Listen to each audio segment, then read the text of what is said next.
ทักทายสบายดีเบิดสู่ผู้สู่คนพี่น้องมือนี่หนุ่มลาวพาพี่น้องมาเบิ่งวิถีชีวิตของชนบทพี่น้องว่าเขา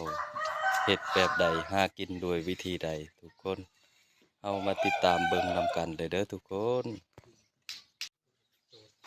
มาเอามาถามนำกันกันเลยเด้อทุกคนว่าเขาเฮ็ดแบบใดหาเงินด้วยวิธีใดเด้อทุกคนเด้ออันสบายดีอ้ายเจ้า